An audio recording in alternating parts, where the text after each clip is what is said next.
que eso es lo que evidencian las amnistías. Han dicho, esta señora de nefasta recordación, la señora María Paula Romo, ha dicho que ahora sí se va a saber la verdad. Eh, en caso de que habría habido el delito de rebelión, la amnistía contaría también, inclusive en ese caso. ¿No? Es posible, digamos, supongamos que Virgilio Hernández, Paula Pavón y Cristian González estaban conspirando para intentar un golpe de Estado. Ya, imaginemos que era cierto eso. Ya, En ese caso, precisamente porque era producto de un conflicto político, eso es lo claro. que hay que entender. Ahora, si ellos habrían asesinado extrajudicialmente a alguien, se habrían torturado a alguien, ahí no podrían tener amnistía. Pero inclusive en el supuesto, vamos a ver, ¿no? Yo digo, seamos, ya sabemos cómo operan gobiernos como el de Moreno o como el de Lazo. De haber tenido pruebas contundentes, ya cualquier, muy entre comillas, periodista de investigación habría salido a hacerlas públicas Claro. para descartar No, y públicamente eso era a estos comidilla. actores políticos. No, o sea, eso se sabe. Así han operado durante estos últimos 5 años. No sé a quién quieren engañar con la idea de no se podía hablar del caso en este tiempo. Pero insisto, inclusive si fuese cierto, inclusive si el delito de rebelión habría ocurrido, es un delito político. ¿Aplica o no la amnistía? Sí, si estamos en el ánimo de ya, por Dios, salgamos de esto y reconciliemos el país, pero no como lo que prima es el odio político, no importa. Voy a poner igual un ejemplo, siempre es bueno recordar la historia y otros ejemplos para Perfecto. poder tener en cuenta de qué estamos hablando. Y voy a tomar un ejemplo muy breve, porque ya lo explicó muy bien justamente aquí en este espacio el Mauro Andino, ¿no? Aquello de los comandos de Taura, que Sí, se sí, fue, por sí. ejemplo, los comandos de Taura fueron amnistiados. Ellos secuestraron al presidente, o sea, no es que no hubo delito. Cuando los amnistiaron, no es que los que les amnistiaron, que fue igualmente el Congreso, y después la Asamblea lo ratificó, la ya llamada Asamblea Nacional, no es que cuando los amnistiaron lo que dijeron es, no, no, no, el delito no existió, porque sería absurdo. Todos vimos, quienes vimos, digamos, en las cámaras de televisión a Febres Cordero secuestrado y herido inclusive. Entonces, no es que el delito no ocurrió, sino que como todo esto era producto de un gran conflicto político, recordemos que en ese momento hubo momentos muy tensos en donde con el levantamiento militar de Fran Vargas Pasos podía inclusive ocurrir un golpe de Estado, es decir, fue un momento muy tenso en el país. En el ánimo de reconciliar precisamente eso, se les concedió amnistía a los comandos de Taura. Hay que entender bien, me parece, ese concepto para tener un debate ciudadano más fructífero, más profundo, pero lamentablemente hay actores mediáticos, hay abogados, etcétera, muy alineados con la derecha y el gobierno que más bien ensucian el debate y no se puede mirar esto con claridad y se habla de impunidad y se habla de un sinnúmero de cosas que están completamente fuera de lugar en esta discusión. Claro, el problema también es que se evidencia mucho cuando la carga va a personajes políticos, porque es evidente lo que tú dices, David, alguien dañó, alguien quemó, alguien destruyó, no se capturan a los que fueron a los responsables y cargan todo a personajes políticos y uno se pregunta qué reconciliación buscan para el país, como lo que ocurre con Paola, con Virgilio, cuando el propio Villavicencio vota a favor, pero luego sale desesperado porque sintió que toda la gente que votó por Villavicencio se sintió decepcionada y dijo, ¿cómo es posible que votaste por la amnistía cuando tú eras el primero en decir que tienen que ir a la cárcel y presos y toda la cosa?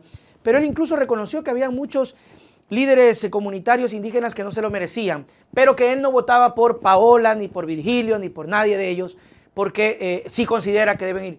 Cuando no hubo pruebas, cuando se valieron de un tuit, cuando en esa época, y yo lo digo y lo seguiré diciendo, porque me parece uno de los ejemplos más claros, la señora alcaldesa de Guayaquil, que no tengo nada contra ella, aceptó que mandó las volquetas, aceptó, y acá se valieron de un tuit para meter preso a una autoridad 70 días, 72. Sí, sí, si me permites un par de comentarios sobre eso, efectivamente, uno tendría que preguntarse, a Claro. ver, a Paola Pavón, haciendo un sinnúmero de piruetas y malabares, como acostumbran a hacer, quieren culparle que supuestamente sacó unas volquetas a bloquear una carretera. Por un periodista que dijo esto en un tuit, alguna cosa realmente delirante. Supongamos que fue cierto, y efectivamente el ejemplo que has puesto es muy esclarecedor en ese sentido. Cintia Viteri bloqueó abiertamente sin que nadie le diga absolutamente nada y no ha sido judicializada por esto. El puente de la Unidad Claro, sí lo fue. ¿Por qué? ¿No? Obviamente la respuesta es, todos sabemos que lo que ocurrió es que Moreno fue a refugiarse en Claro que Guayaquil sí. para ser protegido por los socialcristianos y por las élites guayaquileñas, ¿no? Y lo otro sobre Villavicencio, que me parece muy importante. A mí me parece que Villavicencio obviamente no es santo de mi devoción. No me parece un buen periodista, no me parece que más bien, que no es un periodista, además me parece que su función es otra. No me parece un buen asambleísta, me parece uno de los promotores nefastos del odio en el Ecuador que ha destruido la democracia en el Ecuador. Ese tipo de personajes políticos son los que deberíamos evitar, pero debo reconocer que en su votación hay coherencia, Nelson. Es consistente, está siendo consecuente por las razones que haya sido. Por una razón, porque yo sí creo que la judicialización de Villavicencio durante la época del correísmo fue un abuso. Ok, o sea, Y obviamente esa no carga que él es lleva por dentro necesario. está justificada, de cierta manera. De cierta manera, sí. Yo creo que se abusó más allá de todo lo que él... Porque yo creo que él, o sea, a él le juzgaron por delito de injurias. Ujú, ¿Injurió o no injurió? Sí, cometió un delito. Injurió al presidente, etcétera, cuando dijo que no estaba ya en el hospital el 30 de. ujú. Pero hay esto que siempre se dice en relación a la libertad de expresión y a las libertades políticas, ¿no? El poder político debe ser muy cuidadoso en utilizar el aparato judicial porque es el poder político, porque tiene un peso asimétrico, ¿no?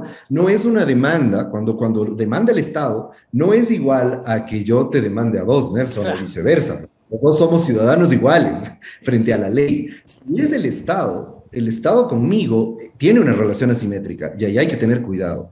Y me parece que ahí hubo un exceso ujú. con Villavicencio, más allá de que yo creo que no, lo que hizo no estaba bien. O sea, firmó hasta una declaración judicial de que él sabía que Correa estaba en otro lado y nunca lo pudo probar.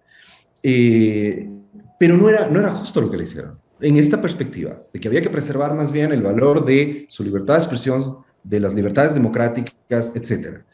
Es lógico, o sea, es lo que uno esperaría de los actores políticos.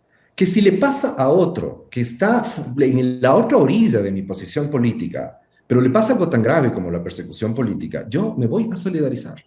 Pero él no se Eso es lo que solidariza, debe David. haber Él no en los termina de países. aceptarlo, lo de Paola y lo de Virgilio. Sí, sí, sí, lo sé, porque digo, es mucho pedir, estamos hablando de Ok. Villalobos. Eso es mucho. Pero digo, más allá de lo duro que le han dado, me parece que es coherente. Me parece que es lógico que un actor que ha dicho y se ha quejado de ser perseguido político abogue por una amnistía, ¿no? Abogue porque a quienes hayan cometido delitos durante las manifestaciones o no, pero han sido judicializados por estas razones, reciban una amnistía. Me parece coherente, a pesar de que obviamente lamentablemente, como he dicho, Villavicencio es de esos actores políticos que están enceguecidos por el odio, Claro. no va a ceder un centímetro en relación a lo que le pasa al correísmo, ¿no? Claro, eso es peligroso en cierto punto porque maneja una de las comisiones más importantes y conflictivas, como es la de fiscalización, y termina entorpeciendo más allá de que lo que tenga y sienta por dentro pueda estar incluso hasta justificado por lo que mencionabas, David, por todo ese aparataje y es evidente que no es lo mismo, como decías, que te demande un Estado a que te demande cualquier persona. Hoy quienes rechazan la amnistía son personas que están pensando en las elecciones del 2023. Bueno, la verdad es que para mí es muy evidente acá en Quito, ¿no? En Quito es Sí, Quito es evidente súper movido. esto, esto que se ha llamado de un modo terrible por ellos mismos, ¿no? Ellos ahora se están quejando de que alguien los etiquetó así, pero son ellos mismos los que han dicho toda la vida que esos son ellos. Los quiteños de Esto de bien. los quiteños, ¿no? Toda la vida se han autodefinido como quiteños de bien. Ahora la gente ha tomado eso Ya lo para toman, burlarse claro. un poco de ellos y para rayarles, como suelen decir a Santo Tierra, y la gente está muy enojada, esa gente está muy enojada.